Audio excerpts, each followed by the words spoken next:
কয়লা চোর হরেরাম, তৃণমূল কার্যালয়ের দেওয়ালে পড়ল পোস্টার, গোষ্ঠীদ্বন্দ্বের প্রভাব দাবি বিজেপি। জামুরিয়া বিধানসভা কেন্দ্রের ৮ নম্বর ওয়ার্ডের বীজপুর তৃণমূল কংগ্রেসের দলীয় কার্যালয়ের দেওয়ালে পড়ল তৃণমূল প্রার্থী হরেরাম সিং ও আরও 2 ব্যক্তির ছবি সহ কয়লা চোর হরেরাম লেখা পোস্টার। সোমবার সকালে দলীয় কার্যালয়ের বাইরে এমনই পোস্টার সামনে আসতেই তৃণমূল নেতৃত্ব কর্মী সমর্থকদের মধ্যে চাঞ্চল্যের সৃষ্টি হয়।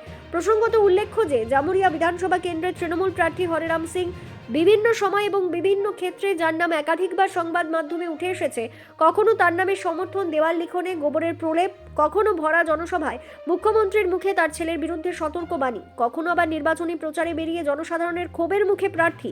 তাছাড়াও বিদায়ী বিধায়ক তথা তৃণমূল প্রার্থী এবং তার ছেলেকে নিয়ে নিত্যদিন সোশ্যাল মিডিয়ায় বিরোধী পোস্ট লেখেই রয়েছে। যদিও এসব ঘটনা অধিকাংশ ক্ষেত্রে বিরোধী রাজনৈতিক দলগুলির চক্রান্ত বলেই মন্তব্য করতে দেখা গেছে তৃণমূল প্রার্থী তথা বিদায়ী বিধায়ক হরেরাম সিং ও দলের কর্মী সমর্থকদের।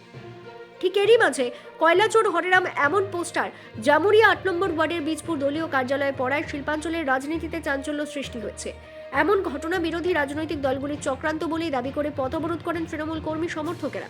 ঘটনা প্রসঙ্গে জামুরিয়া ব্লক 1-এর সভাপতি সুব্রত অধিকারী জানান, এ ঘটনা বিজেপি, সিপিএম এবং এনসিপি দলের যৌথ চক্রান্ত। তারা জোটবদ্ধভাবে এলাকায় অশান্তির পরিবেশ সৃষ্টি করার চেষ্টা করছে।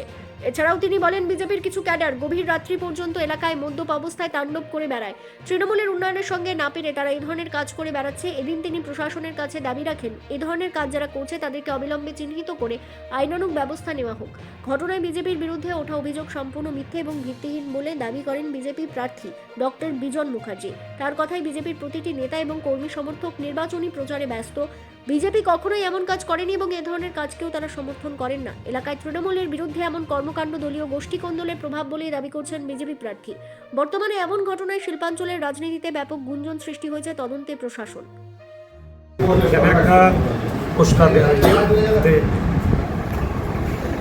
মানুষের নাম এবং হরেরাম সিং এর নাম লিখেছি ও সেখানে লিখেছি হরেরাম সিং। এবং যারা এই কাজটা করছে এটা বিজেপির কিছু দুষ্কৃতী আছে এবং তার সঙ্গে সিপিএম এবং এনসিপি বলে একটা একসঙ্গে একটা জোটবদ্ধভাবে এলাকার একটা অশান্তি করার চেষ্টা করছেন। এবং এখানে বিজেপির আর 2-3 পর্যন্ত কিছু আছে যেটা যারা মদ খেয়ে পরে এলাকায় তাণ্ডব করে বেড়ায় এবং আজকের উন্নয়নের সঙ্গে না পেরে তারা আজকে এই কাজ করছে এবং তারা জানে যাতে পরাজয় নিশ্চিত, তারা কেউ জিততে পারবে না। তাই আমরা চাই যে এই যে যারা এইসব কাজ করছে এবং কিছু বাইরে থেকে লোক এসেছে, বিভিন্ন রাজ্য থেকে, বিহার, উড়িষ্যা, ইউপি থেকে এবং বিভিন্ন এলাকায় তারা থাকছে এবং রাত্রে তারা এই কাজগুলো করছে। এবং আমি পুলিশের কাছে আমরা দাবি রাখছি অবিলম্বে এই কাজ যারা করছে তাদেরকে ধরে তাদের যাতে কঠোর শাস্তি দেওয়া যায় সেই জন্য আমরা আজকে এই রোড অবরোধ করছি। পার্টি অফিস বীজপুর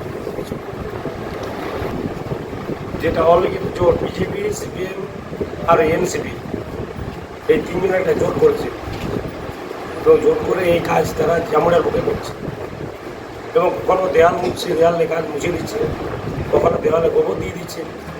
এইসব কাজ তারা কাজ করছে যাতে এলাকা উত্তপ্ত হয় এবং মানুষ যাতে ভোট দিতে না পারে।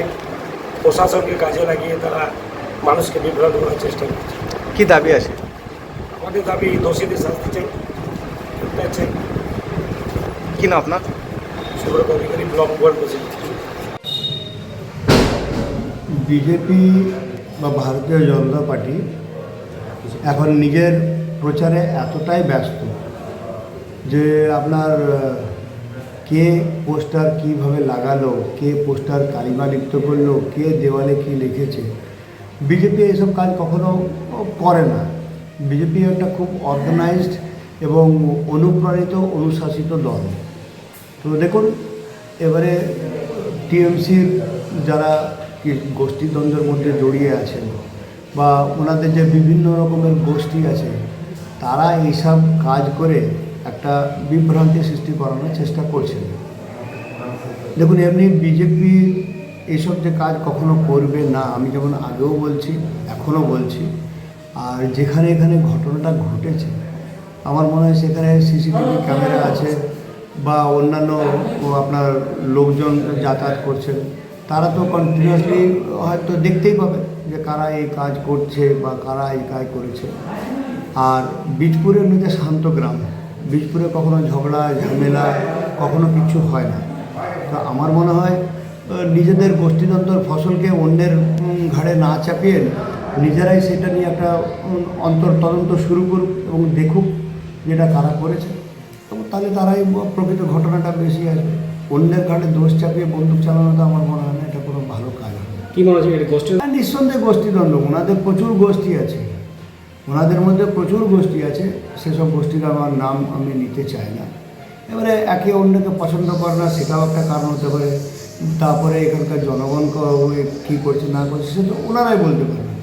কিন্তু আমার মনে হয় না যে বিজেপির কেউ কাজ করবে বা জনগণের মধ্যে থেকে কাজ করবে, সেটা ওনাদের গোষ্ঠীদ্বন্দ্বের ফসল এবং সেটা লাগিয়ে দিয়ে কেউ হয়তো রাজনৈতিক ফায়দা তোলার চেষ্টা করছে। জামুরিয়া থেকে Rakesh Lahar report, big news Bangla.